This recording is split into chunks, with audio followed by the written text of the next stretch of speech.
Hey guys, there's the result of yesterday's or today's, actually, as I'm filming this, effort. I got the whole thing bundled together real nice, and this is what the middle of the booklet looks like. There's actually like a little drawing in there with it's really from an old drawing, some piece that I liked. And this will just be sitting here for a bit. I've got a lot more paper and my photos all printed out, and then I can start putting that all together tomorrow, or Thursday, Friday. Today's Wednesday. Hi, this is Aline. Today is the 16th of March 2021, and I wanted to come out and talk about my recent experiences with finding a new place or a new role for myself with regards to receptivity and vulnerability and general, it sounds so fake when I say it like that for some reason. I've always tried to express myself on this channel. That's why I use it, that's why I do this at all, just to show my face and see who's out there, and sometimes just be a part of something, because otherwise it would be back to the 80s when there was no one. So so mainly how this goes for me, maybe I should just go into that for a bit, is that I've been personally struggling quite a bit over the past winter, I think, and before that for years and years. Actually, every time when there isn't anything to distract me, particularly at some level, at some point, I will go into a mode that is very old, something that goes back to my infancy, where all of a sudden things become very black and white emotionally for me. I don't know what to do with myself. I feel really powerless. This happens quite often, especially in the evening when I'm in bed and everything's dark, and I get these painful, frustrated sensations of feeling really alone, often just for a quarter of a second, but it's quite unpleasant. And this has been bugging me for quite a while, that even though I do tumo and meditation and have all sorts of energy work approaches and crystals and cards and all the rest of it, and astrology to use, I seem to always have this dark part inside of me that's just, I'm going to move the candle out of the way a bit because the light, see, there's the, the reflection in the glasses. I have a candle on because it's quite rainy outside. It's at the moment, the lighting is more or less fine, I think, so it'll do. Occasionally when it depends, it's really weird sometimes to decide what it is that that causes it, or whether it's depression, or it doesn't really often go deep and stay there for very long. It just dips in and out and in and out, and I have these moments where I have tremendous aggression, tremendous also self-aggression, it's nasty. And it's not that what I resent or what I don't like about this whole thing is the fact that it's involuntary. It can be very unexpected. It can come on me really unexpectedly. Normally not when I'm around people, when I'm alone. And I feel completely overwhelmed and completely out of my depth. It's still like there is a mismatch in a language inside me, even though I've done a lot of inner emotional work, inner child work, completion, shadow parts, and all the rest of it. I'm no stranger to any of that.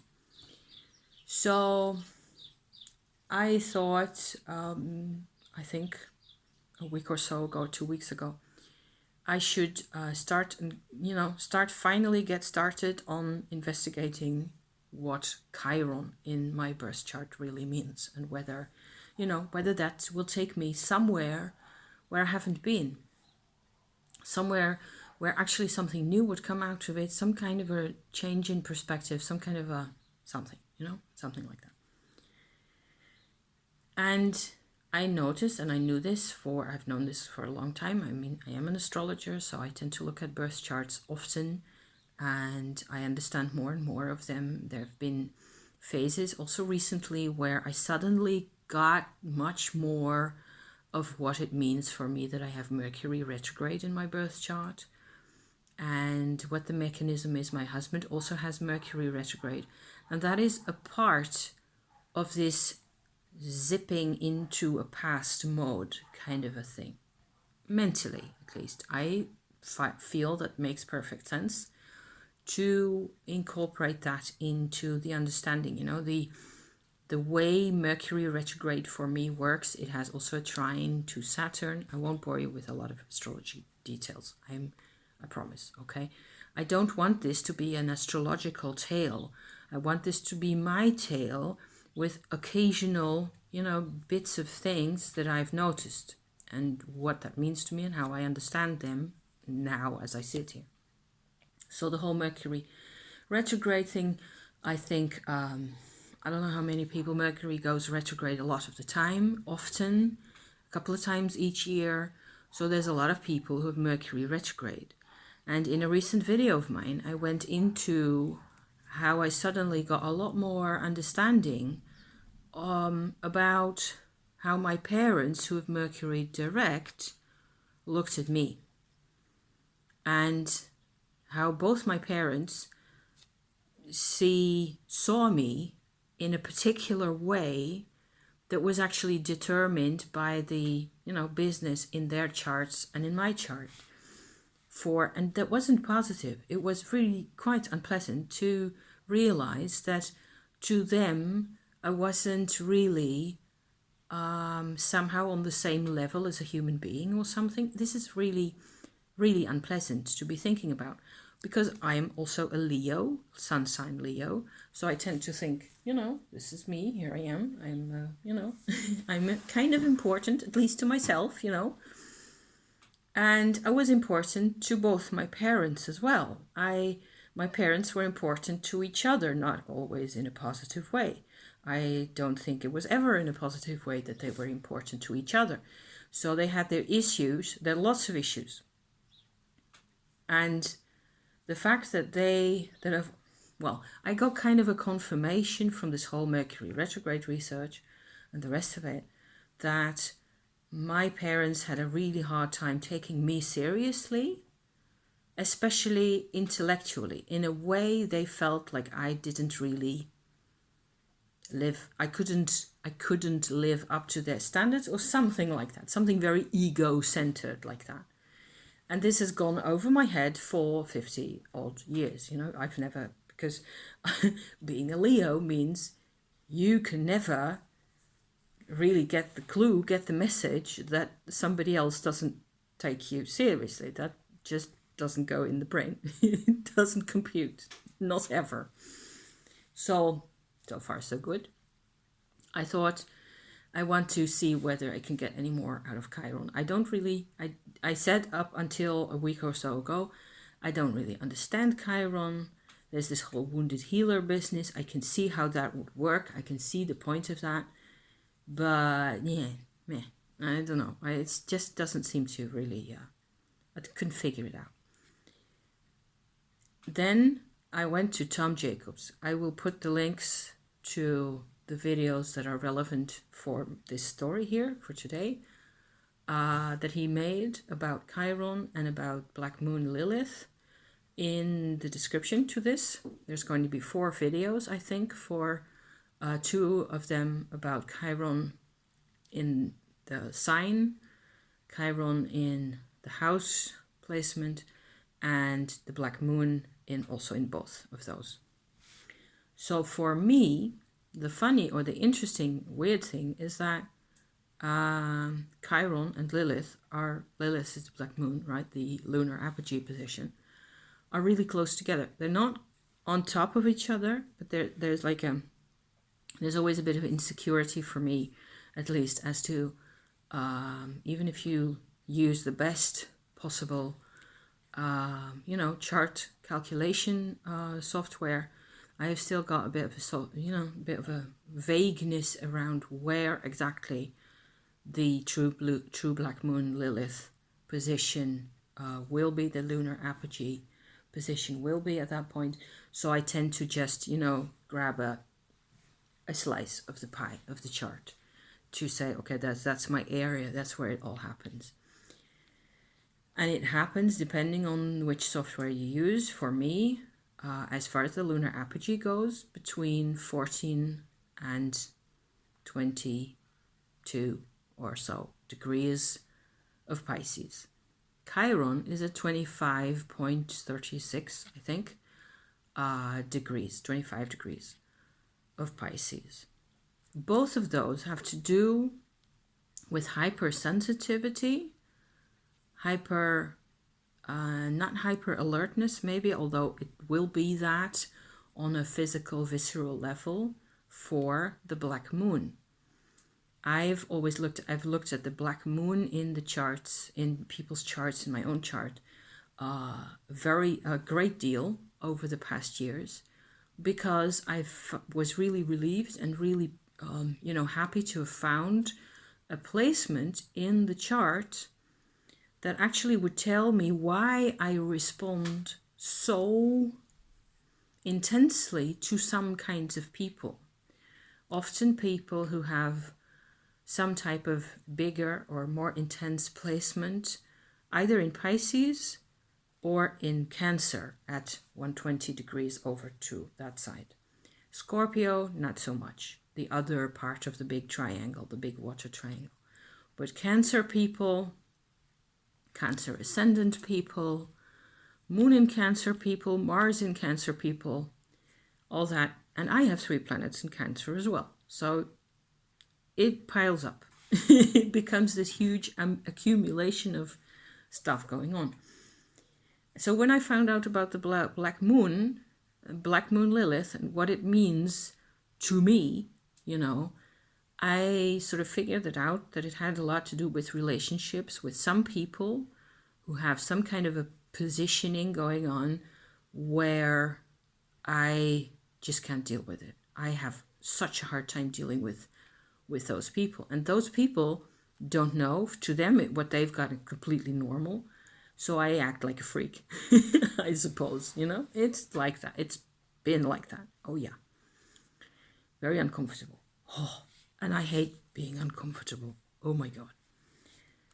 So I got as far as that up until a week or so ago, where I sort of, the black moon figured out, where it's this visceral, like Tom Jacobs tends to put it, a yes-no reaction, instant like or dislike, very impossible to control or subdue in itself. You can maybe control it on the outside, hopefully, sometimes, but often not even that. It just runs away with you. It's like a wild horse. Black moon Lilith is absolutely like a wild horse. It will not be talked to. It will not be reasoned with. And boy, have I tried reasoning with my black moon Lilith. Oh my God.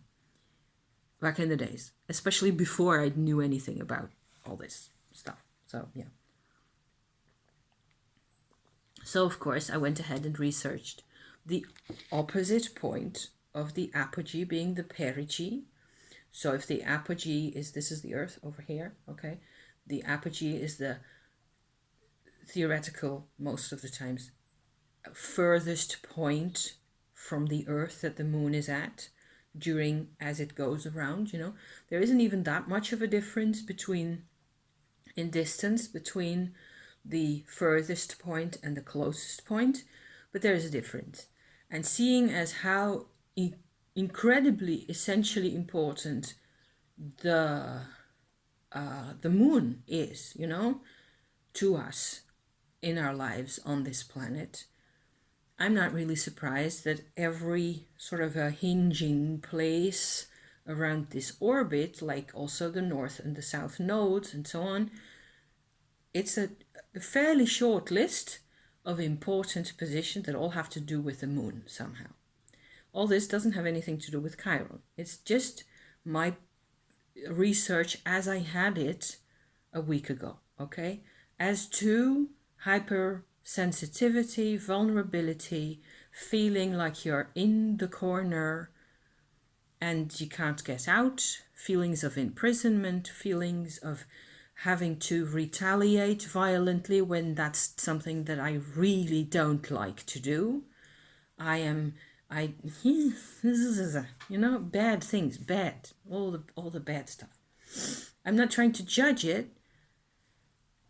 I'm just painting the picture for you as it was for me. So Chiron, I've always felt like I've got everything covered with the black moon. It turns out, listening to Tom Jacobs, mainly, that there's a difference. But because they're so close together in my birth chart, they're in the same sign and in the same house, they've gotten the same value. They've got the same coloring. It's like two different people, really, and they have the same kinds of outfits on, the same colors. This color, Pisces color, aquamarine, One of them has got, maybe one of them is a female. The Lilith figure you might think of as a female with a female outfit on, traditional, or some kind of a skirt or something in this color in different tints. And the male is Chiron, and he's got the sort of a masculine version of the same outfit on. I couldn't tell them apart. So now, fast forward to today, I think that I've got the difference between them, because what it looks like to me in a nutshell, it's really quite simple by now, I think, so it's probably going to be a bit more complicated again down the road, because that's how it goes. But at this point, anyway, it's fairly simple. I would tend to say that, and I got at this from my fairly intense journaling session after all the things and so on, that where the black moon is very reactive and goes like, I just don't, or yes, I'm going, and you're already there. Either of those two extremes. Chiron is, on the other hand, adaptive. And in my case in particular, because of the house, because of other things that I won't bore you with, my Chiron has become like this attitude of I can adapt to anything. I can roll with the punches, I suppose. Yeah, but that's where it gets really finicky and really tricky, because I cannot really roll with the punches. I hate the punches. I have hated every single one of the punches every single day of my life from day one. Nobody likes being beaten around, And I myself wasn't even beaten up that much, but what with those two being in Pisces, what it became for me was this absorption of all the turmoil around me. This I have known for a very long time. I think I started figuring this out as soon as I started thinking about the difference between myself and my parents. So that was when I started learning bits and things about astrology, basically. I was so relieved to figure out that I didn't have to be the same as my mother, that I wasn't the same as my mother, that I could not be the same as my mother in any way whatsoever. So yeah, that was a big discovery for me. And afterwards, I think I've always felt and known that I just absorbed too much. I had, and at that time, for 20 more years after that, I didn't know anything about the black moon. And I sort of assumed that the absorbing of the pain, where both my parents were World War II victims in different ways. One of them is a descendant of Jews with a lot of concentration camp issues around that area, in their lives and their families. The other had been in a concentration camp herself, my mother, for 4 years in Indonesia. So, and before that, everything wasn't really fine and dandy between her and her family, because both my parents were original, headstrong, very expressive, strong, opinionated, strong-willed people. And for my dad, this sort of developed into him being considered a genius by a lot of people. And I think he was spoiled utterly rotten in that way and never got any serious feedback from people. Everybody just talks with him, as I have done, for the shorter periods of time that I've actually interacted with him, because he's all over the place. My mother was also all over the place, but much more frustrated being a female and not having really any avenues of self-development that she could access. So I have, like a complete sponge, absorbed from day one all that misery into myself. And fast forward to what happened during this night, the past night, today, so today Wednesday, just a couple of hours ago really. I was awake and I was miserable again. I was fighting with my karma and trying to figure out what I'm supposed to be doing with all this. And I realized, or I sat there with my sense of feeling completely inadequate and feeling like nothing I've ever done makes the slightest bit of difference, and so on and so forth. All those types of half adaptive, not really successful adaptive attempts at not being who you really are, that kind of thing. It's actually kind of funny if you're... Anyway, I sat there for a while and I didn't have any crystals. I've got this big, beautiful rose quartz here because it helped me talk. I got my cards here in front of me that describe what happened afterwards, Got an aquamarine here, which I put on this morning. All that happened after the thing, which was, I sort of went through a glass ceiling kind of a thing inside myself. Everything just opened up because I had the knowledge because I'd heard the talk for a couple of hours yesterday about all the houses, the planets, the things happening, about my biggest enemy at this level being my own desire for control, my own desire for self-protection. I am not the first person saying this oh my God, no. It's what we do. We try to, as we grow up, sort of to figure out who we are, what we are supposed to be doing differently because people don't seem to accept us the way we are. That's Chiron, really. It has everything to do with the wound of Chiron, has everything to do with not being allowed or accepted as who you really are. So you go and adapt even more, and you even fool yourself, maybe, which is what I've done for 40 years at least, by living in a reality that was like this bit of a portion of the world that I was supposed to connect with. But I couldn't afford to do all the connecting that I needed and that is in my nature, because what I got was poison, poison, poison, poison, poison, forever. And that's sat in my brain and sat in my psyche and in my person for as long as I can remember.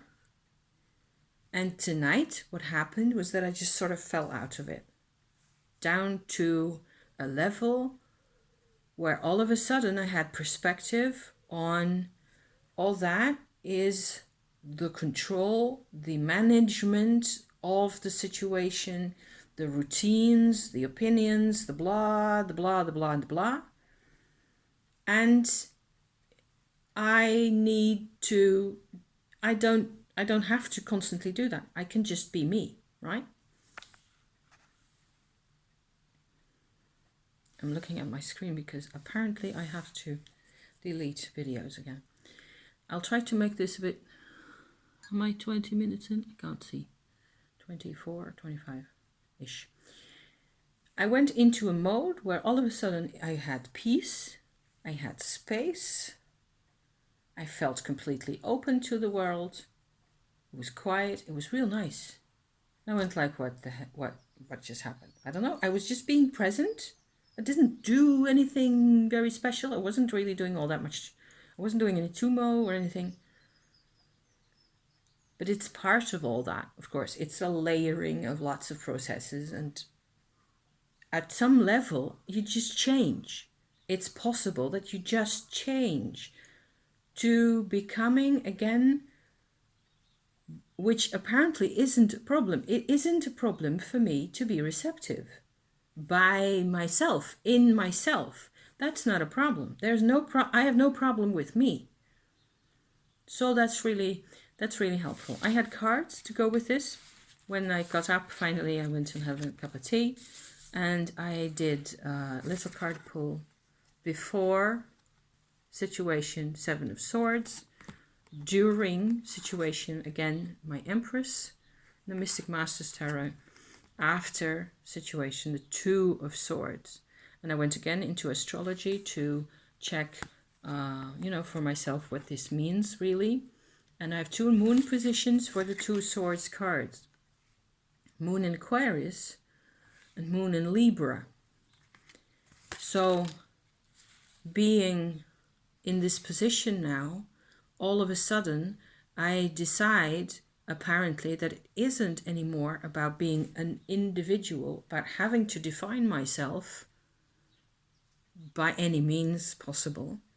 It is a lot more about the Libra side, which is my ascendant, also my rising sign.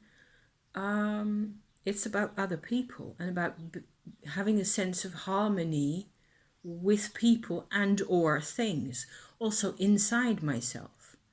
So I like that a lot. And so I put my big rose quartz lump on top of the 3 cards like that with the pink Empress in the middle. And I had finished my tea, went back to bed, went back to sleep. But all over today, I've been really tired because I haven't had much sleep and I'm still a bit, like that. I had to go to the market because Wednesdays, that's what happens in this house. And I managed to actually, I was really happily fiddling with my beads and my things. I've got most of my imagery selection and my bits of paper sorted out that I'm going to be using for this. It'll be quite fun to do, and I've got another video link for you guys. I'm going to continue watching that as I finish my tea here. There's a channel called The Purple Palace. A young girl, a young blonde American girl who's an artist who lives in Paris, and that's my vibe. She's got my vibe 100%, so love it. So Tom Jacobs and Purple Palace coming to you. Thank you for watching. I will be seeing you again soon sometime, and we will see where we go from here, won't we? Thank you. See you then. Bye-bye.